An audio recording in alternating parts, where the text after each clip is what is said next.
So once and for all, is Beyoncé's 2024 album Cowboy Carter actually a country album or not? This seems to be a question vexing many music fans and journalists alike, who are wrestling with where exactly the album should land. Of course, conversations about what is and isn't country can be super annoying and tedious all on their own, while many wonder if genre even matters anymore.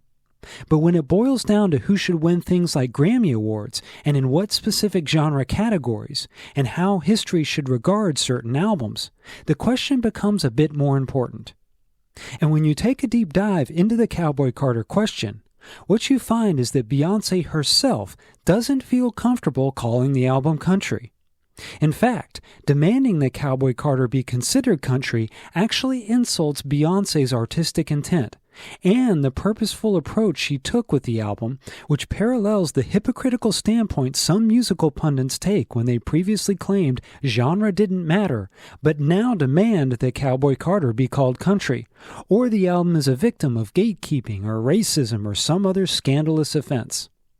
So let's take a deep, objective look and attempt to answer the question, is Beyoncé's Cowboy Carter truly a country album? To determinately answer the Cowboy Carter question, we first have to rewind back to Beyoncé's previous album released in 2022 called Renaissance, or in elongated form, Act 1, Renaissance. A quick but interesting tidbit to note is that Beyoncé actually recorded the lion's share of Cowboy Carter before Renaissance, and originally planned to release Cowboy Carter as Act 1. Cowboy Carter was recorded in the years before the pandemic, while Renaissance was recorded during the pandemic. Beyoncé believed the world needed something a bit more upbeat and inspiring after the turmoil of the COVID-19 era, and so instead of releasing Cowboy Carter first, she released Renaissance as an uncharacteristically dance-infused album from a performer known more for pop, hip-hop, and R&B. Specifically, Renaissance is meant to evoke and reclaim black dance music styles such as late 70s disco and house-style music. It was shortly after the release of Renaissance and the theories that the 3 acts of the album trilogy would act as reclamation projects for black music emerged, and that Act 2 might be a country or country-inspired project. After all, Beyoncé is originally from Houston, Texas, and has displayed country influences in the past, namely her song Daddy Lessons from her 2016 album, Lemonade. So amid rumors of potential collaborators and the sound of the music Beyoncé had been working on, a theory that Act 2 would be a country album was already entrenched in the minds of fans and media even before a peep was made publicly about Act 2. This is a very important point to highlight because the preconceived notion about what Act 2 would ultimately be very likely influenced how Cowboy Carter was ultimately presented to the public. It very well could be that the public perception wish-casted Cowboy Carter into a country project, whether it was meant to be one originally or not. All of this was the setup for Beyoncé's big reveal during the 2024 Super Bowl on February 11th. A minute-long Verizon commercial featured Beyoncé trying to quote-unquote break the internet by doing various things, like revealing an AI look-alike robot and flying in a rocket into space. When none of these things work to quote-unquote break the internet, the commercial ends with Beyoncé saying, quote, "Okay, they ready, drop the new music," unquote. It was at this time that the tracks Texas Hold'em and 16 Carriages were released to streaming services, and the Cowboy Carter era began. Well, kind of. We didn't have the name for the new album yet. We didn't even really have an explanation from Beyoncé about the new music at all. All we had were 2 songs, but for those that were expecting Beyoncé's new album to be country, they had all the info they needed. Scores of articles and stories in prominent news outlets declared unequivocally that Beyoncé was releasing a country album. One especially viral story published in Time magazine even declared, quote, "The greatest lie country music ever told was convincing the world that it is white. Beyoncé did not need white validation to classify her country. She has been country for the entirety of her life. It is her trumpet, a trumpet that must be blown, for the walls of Nashville's Music Row to fall down, so the rightful heirs of country music may come in," unquote. Yet while most fans and much of the media took the juicy headline, "Beyoncé Goes Country," and ran with it, there were ample indicators very early on that what was actually happening with the Beyoncé rollout was much more complex and nuanced. First of all, the songs themselves might have sounded country-influenced, but they certainly weren't slam-dunk country compared to what most people consider country. Most interestingly, though, is what the metadata for the track said, meaning the digital information that gets distributed with the songs that tells streaming services, radio programmers, and others how long a song is, who the writers and producers are, if there are any explicit lyrics in them, and what genre they belong in. Instead of Texas Hold'em and 16 Carriages being marked country as you would expect for country songs, they were marked pop. Now remember, at this time, Beyoncé has made no statement saying her new music is going to be country. There was no such pronouncements in the 60-second Super Bowl commercial, and Beyoncé hasn't said anything publicly at all at this point. The only thing claiming the new music was country was Beyoncé's fans and certain music pundits. Though most streaming services don't list the genre information for a track, Apple Music does, and both Texas Hold'em and 16 Carriages were clearly listed as pop initially. Also note that Texas Hold'em was also marked with an E for explicit. This would also factor into the situation as things unfolded. This initial slotting of the Beyoncé songs as pop came with its own backlash, controversy, and claims of racism and gatekeeping against both Apple Music and, ironically, Beyoncé's own label who had filled out the information. Apple was immediately swarmed by members of Beyoncé's notorious stan army, the Bayhive, demanding the songs be labeled as country. But as this was happening, others stepped in to clarify that it was Beyoncé's Parkwood Entertainment label that was responsible. So then the ire turned to the label, which also began to receive pressure to call the songs country. This would be a minuscule controversy compared to what was about to ensue, but it illustrates the disconnect between what Beyoncé and her label were saying and what the public was perceiving and demanding. This became especially exacerbated in the coming hours and days when the idea that country radio was refusing to play Texas Hold'em became a massive media story, making it all the way to the network evening news broadcasts. Eventually, under pressure, the metadata for the tracks themselves was changed from pop to country. But even after the initial release of Texas Hold'em, the song was not available for radio play to country stations, and for a host of reasons.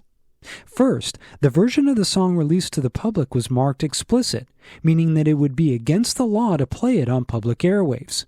Any radio station who played Texas Hold'em uncensored could face fines or the loss of their license by the FCC. For a track to be played on country radio, it has to be serviced to country radio, meaning the track has to be sent to radio stations through a distribution service such as Play MPE. These companies are important because they distribute clean versions of explicit tracks, along with helping both the radio stations and charting organizations such as Billboard to keep track of who is adding and playing songs on their station. Similarly to how Beyoncé's own label Parkwood Entertainment were the ones that initially marked Texas Hold'em and 16 Carriages as pop, they also serviced the tracks to pop radio and pop radio only. They did not service them to country radio, as confirmed by Billboard at the time. Not only is this the second major indication that perhaps Beyoncé and her camp did not consider Texas Hold'em and 16 Carriages country songs, it also put country radio a step behind adding the songs compared to pop stations.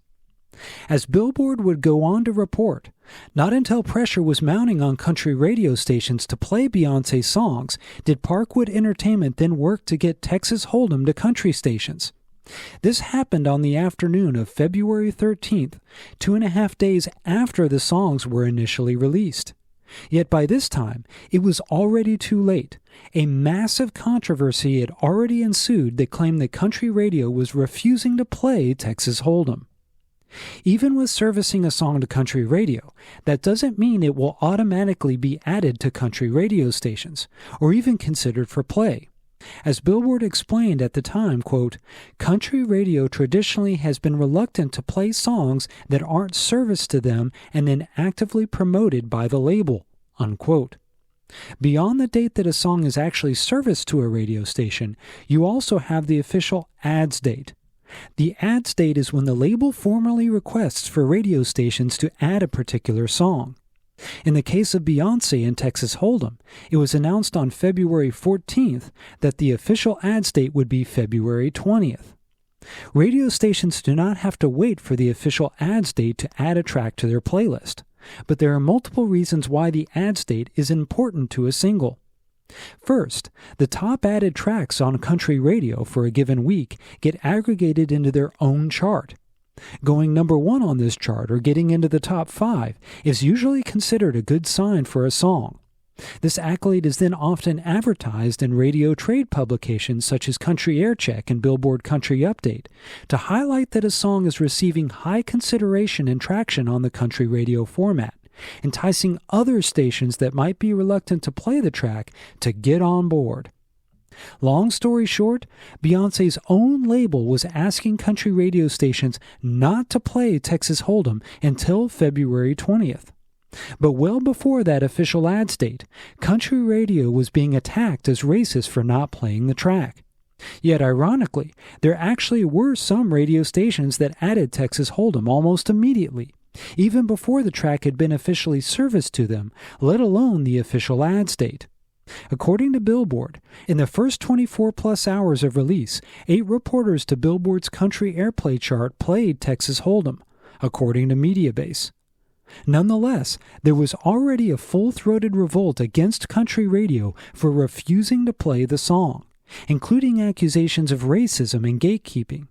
On February 14th, Forbes posted an article titled, "Beyoncé's New Songs Aren't Getting Played on Country Radio, Despite Streaming Success." The article specifically cites Billboard statistics that only 8 of the radio stations that report to Mediabase had added the song, characterizing it as a shocking statistic that spoke to country radio's refusal to play the song. But the ads date for Texas Hold'em wasn't until February 20th, 6 days after the Forbes article was published. Nonetheless, this only 8 country radio station stat became a constant refrain in criticism of country radio's supposed refusal of Beyoncé, with scores of other outlets going on to cite this statistic. Also confusing the issue was the very viral, yet very anecdotal story of a lone country radio station in Oklahoma initially claiming that they wouldn't play Texas Hold'em before reversing course almost immediately. A Twitter user named Justin reached out to KYKC in Oklahoma on February 13th to request they play Texas Hold'em. The user got back the response, quote, "We do not play Beyoncé on KYKC as we are a country music station," unquote. This response set off a social media firestorm that reached all the way to the national news, with hundreds of articles and news stories published about it. But as we know now, on the morning of February 13th, when the email exchange between the Twitter user and KYKC happened, Texas Hold'em had not been serviced to country radio yet, only pop radio. It was also nearly a week before the official ads date. KYKC General Manager Roger Harris said in a statement on February 14th, quote, "We initially refused to play it in the same manner if someone requested us to play the Rolling Stones on our country station. Fact is, we play Beyoncé on 2 of our stations and love her. She is an icon. We just didn't know about the song. Then when we found out about it, we tried to get the song, which we did, and we have played it 3 times on KYKC, unquote. In other words, the primary country station at the heart of the controversy played Texas Hold'em before the song had even been officially serviced to country radio, facilitated by the fact that the station already had it in their system due to pop sister stations already playing the song. Otherwise, they wouldn't have been able to play it at all because it hadn't been serviced to them yet. Nonetheless, the media firestorm that ensued characterized the entirety of country music as rejecting Beyoncé. It also created an environment of fear throughout country radio that if the song was not added by a country radio station, they could be the next one on the national news being accused of racism for not playing the track. This made adding Beyoncé's Texas Hold'em on country radio a compulsory action throughout the format, irrespective if a program director or DJ believed it was country or if their listeners wanted to hear it.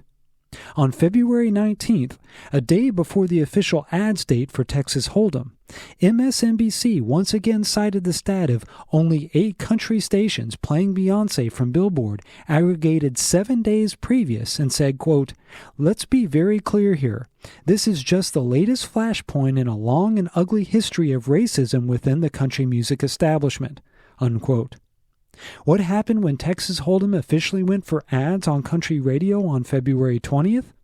It became the most added track on the format, with 75 of the 157 reporting stations adding the song according to Mediabase. Lo and behold, just like is hoped whenever you set an ads date, Texas Hold'em did so well, Beyoncé's label used the moment to promote the track in country radio's trade periodicals. But even with Beyoncé getting the coveted #1 most added crown, it did not stop the misrepresentation that country music was gatekeeping Beyoncé due to racism, and that she still was not being played on country radio. On February 28th, 8 days after Texas Hold'em became the most added song on country radio, a petition was started on MoveOn.org titled, "Stop the Racism and Gatekeeping. Play Beyoncé's new country songs on your radio stations now," which resulted in a rash of further media reports. The petition and the reporting surrounding it underscored that even as Beyoncé was being supported at country radio more than many other artists within country music, the falsehood that she wasn't being supported at country radio at all persisted. Meanwhile, in the midst of claims of racism at country radio, black country artist Kane Brown also scored his 11th #1 single with the song "I Can Feel It." Though it's fair to recognize that black and brown artists have historically struggled at country radio, 11 #1 singles by Kane Brown underscores that black performers are not going entirely unrepresented, and characterizing it as such is an element of black erasure itself. But pushing aside the massive controversy with country radio, through this whole period, Beyoncé has still not made any public statements about her new music, had not characterized it as country, and hadn't even really given any hints about what she had in store. There was no confirmation that Beyoncé considered the new music country. If anything, every indication from Beyoncé and her label was that they didn't consider it country. That is why they labeled the metadata for the tracks as pop and sent the songs to pop radio and only sent the songs to country after public pressure ensued. This all led up to a post on Instagram on March 19th from Beyoncé herself. This was really the first time she ever addressed the new music. In the post, Beyoncé explained the inspiration behind the album, saying in part, quote, "It was born out of an experience I had years ago when I did not feel welcomed, and it was very clear that I wasn't," unquote. Most everyone is assuming that this has something to do with the 2016 CMA Awards, which also happened to be the 50th anniversary presentation of the awards. Beyoncé was booked as the centerpiece of the awards and performed her song Daddy Lessons, which some were characterizing as a country song at the time. Along with the Dixie Chicks, Beyoncé received the largest performance slot of the entire presentation. Beyoncé's appearance at the 2016 CMAs was criticized by some, including Travis Tritt, and Alan Jackson reportedly walked out when Beyoncé was performing. But they were not the only performers who took issue with Beyoncé taking time and attention away from country performers on a country music award show. Black country and roots artist Rhiannon Giddens did too. She had performed on the CMA presentation with Eric Church via the song "Kill a Word." Rhiannon Giddens said in a 2017 interview with the Associated Press, quote, "I've studied this music. You know what I mean? I'm not coming from another genre, and there's nothing wrong with that. Justin Timberlake did it last year, and that was a lovely moment. I just know what angered me about it was it overshadowed 2 other performers of color who were kind of naturally there, Charlie Pride, who was a huge figure, and then myself as a guest of Eric Church," unquote. There was also a controversy that ensued when the CMA deleted video clips of Beyoncé performing that were posted on social media. Some country fans posted critical and, in some cases, outright racist statements under the videos. Initially, the CMAs were attacked for creating a forum for Beyoncé criticism to persist. Then, ironically, after the CMAs deleted the posts, they were attacked for trying to erase Beyoncé's appearance on the CMAs entirely, as if people would forget it happened simply if they deleted the videos. Later, it was revealed that it was actually Beyoncé's own camp that requested the CMAs delete the videos since the CMA had not obtained proper permission to post them in the first place. But similar to the radio controversy with Texas Hold'em, the canard persisted that somehow the CMAs had done something wrong when they were the ones who invited Beyoncé to perform in the first place. It's also important to underscore that even though most people assume the moment Beyoncé did not feel welcome in country stemmed from her CMA appearance, there has never been any confirmation of this. Around the same period, Beyoncé submitted her song Daddy Lessons to the Grammy Awards as a country song, and it was rejected by the Grammy's Country Committee. This very well could have been the moment Beyoncé felt rejected. After all, the Grammys play a big role in Cowboy Carter, as would be revealed later. But the more important part of Beyoncé's March 19th Instagram post when trying to determine if Cowboy Carter is country or not is when she said her intent was to, quote, propel past the limitations that were put on me, act two as a result of challenging myself and taking my time to bend and blend genres together to create this body of work, unquote.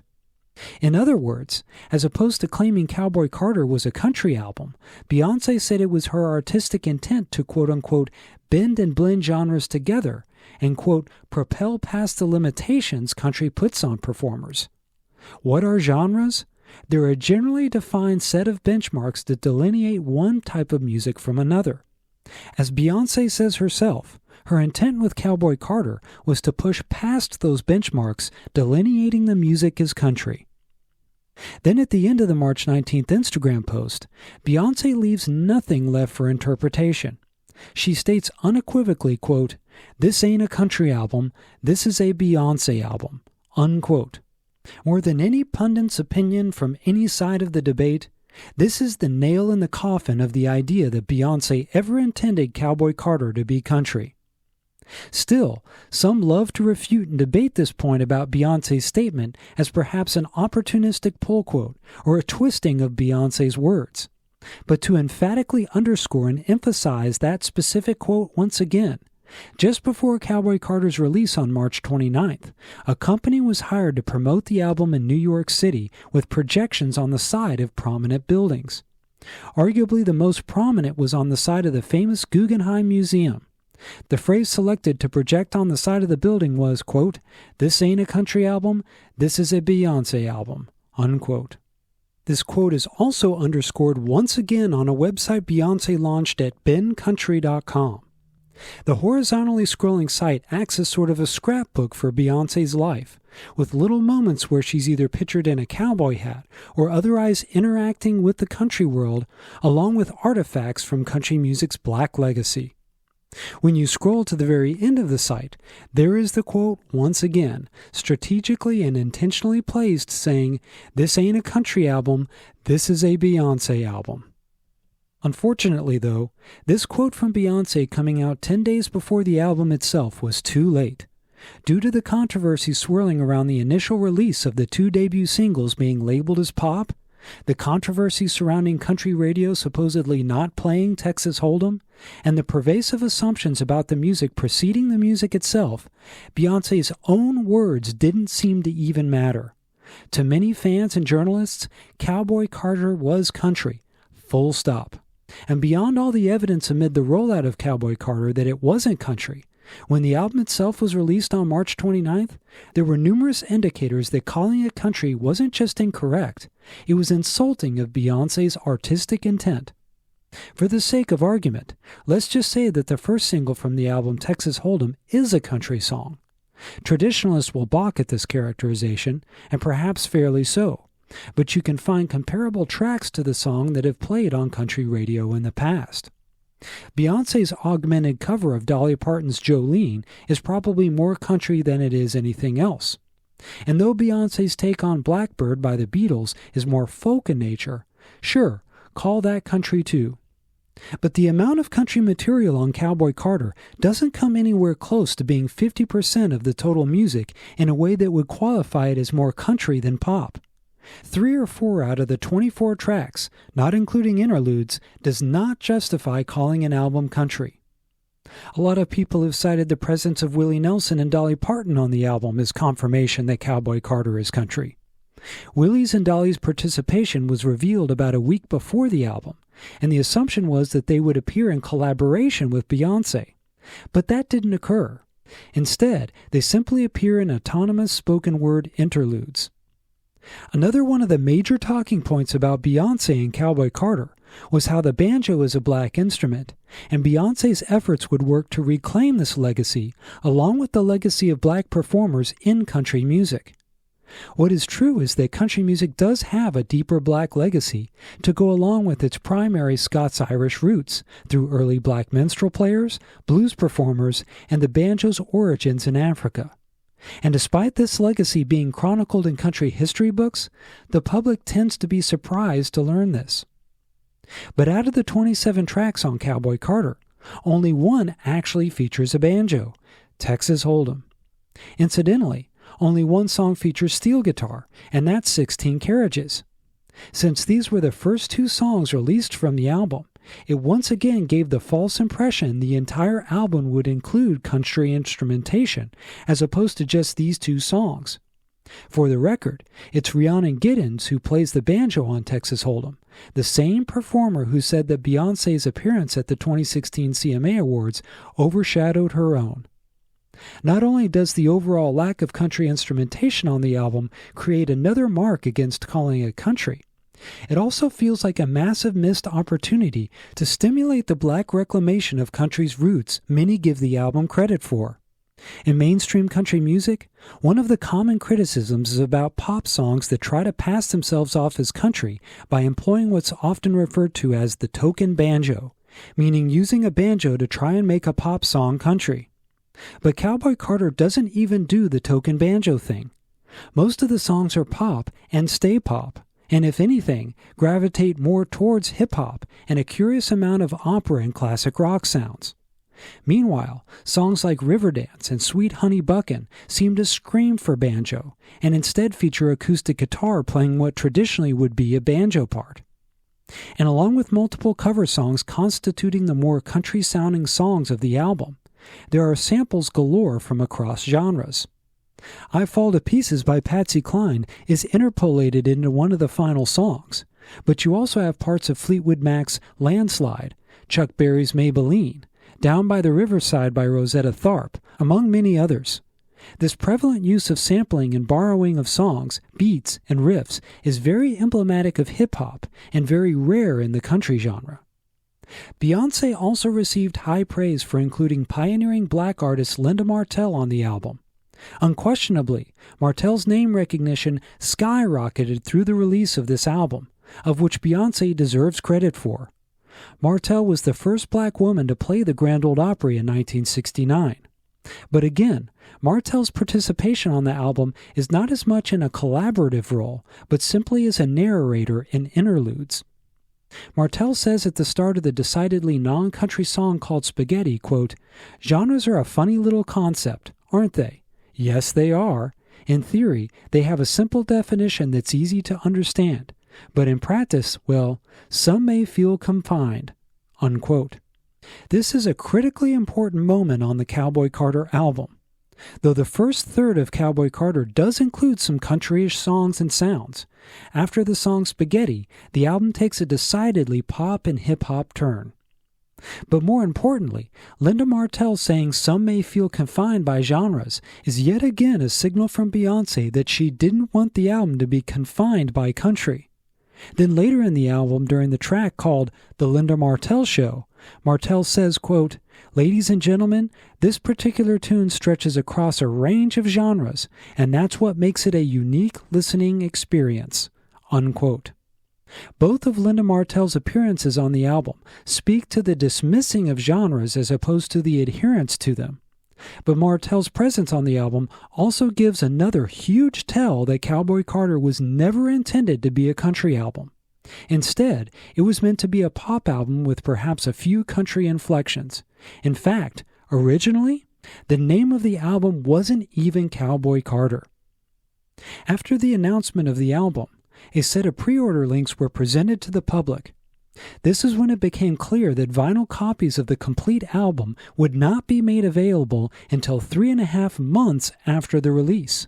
A strange development for such a landmark release. You mean they weren't already manufacturing vinyl before the Cowboy Carter announcement to be ready for the March 29th release date?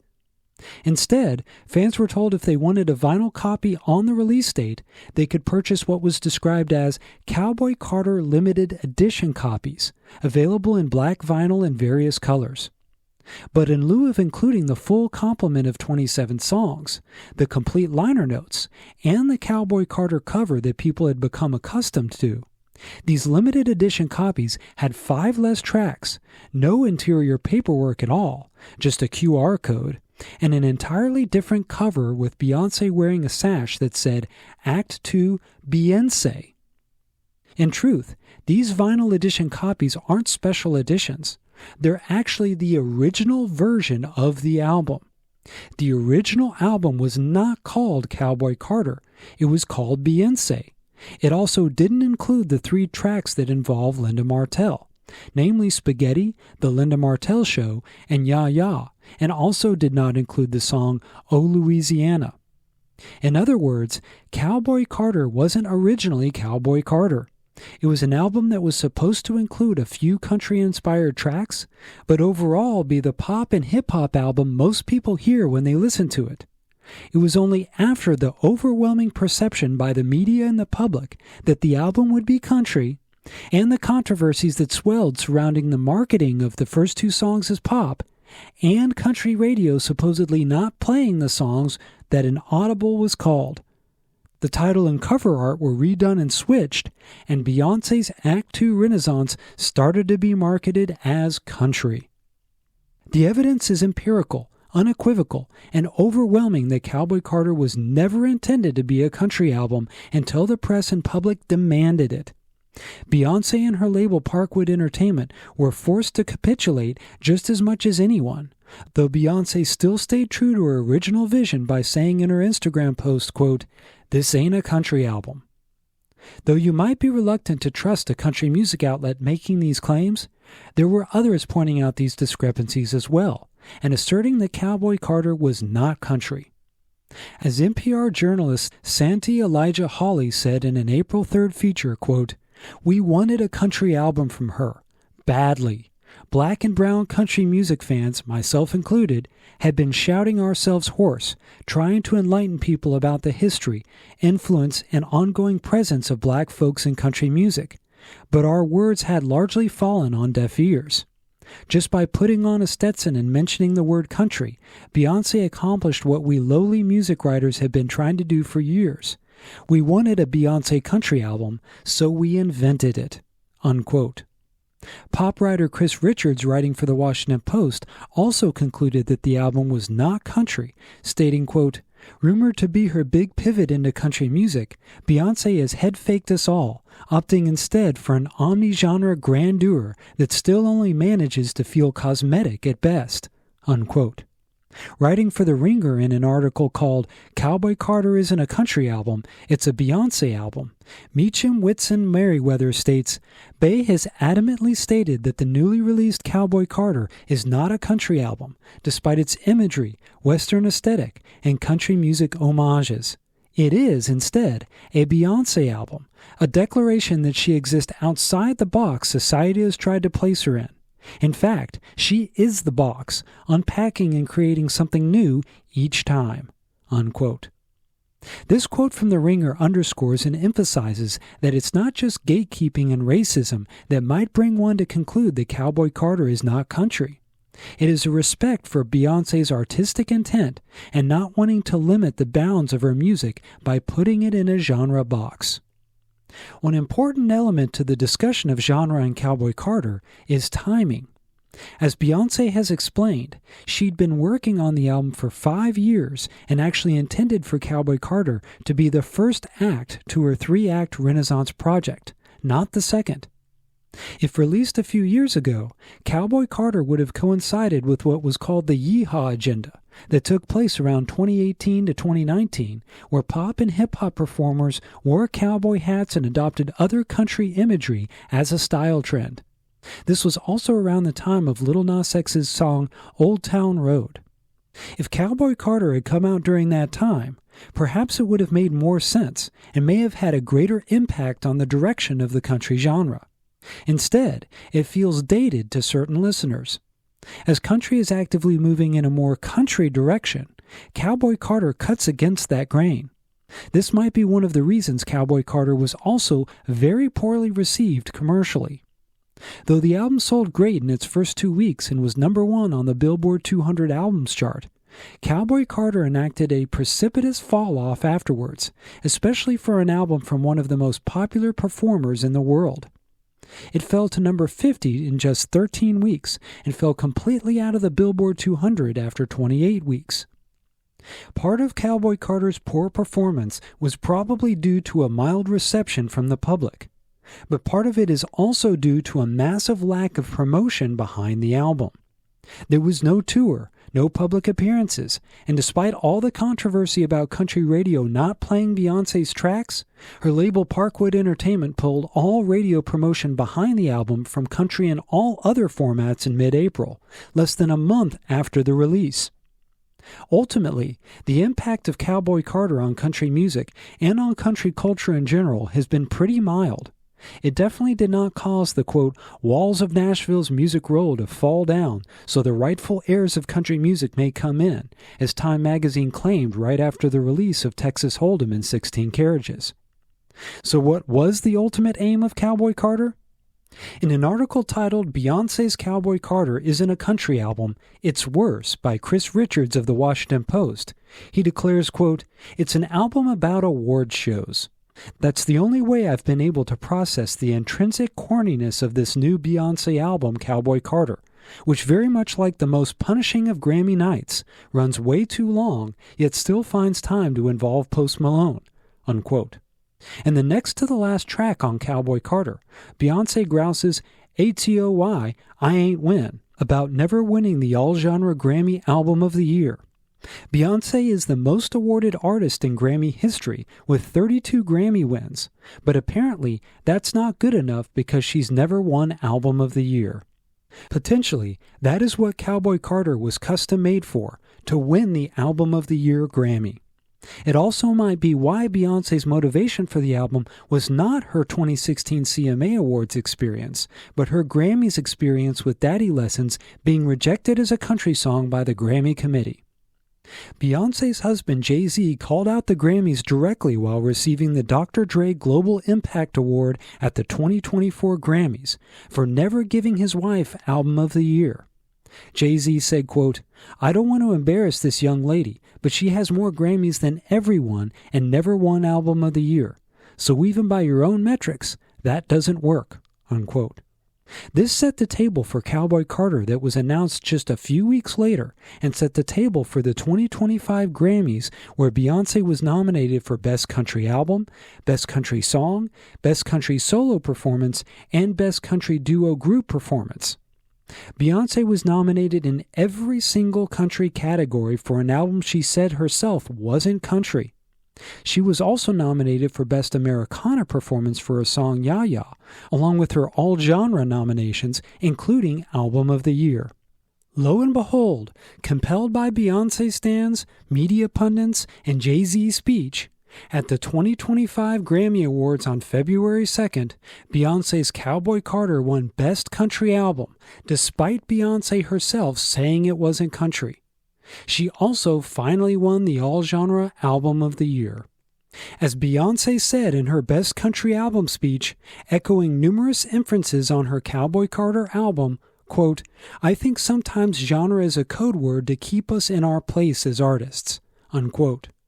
But that is the reason for genre-specific Grammy categories. There are Grammy Awards for albums, artists, and songs that defy genre. It's called pop. The point of genre-specific categories is to highlight works that adhere to the respective genres. Many will ask why genre even matters anymore. It's because it's the Dewey Decimal System for music.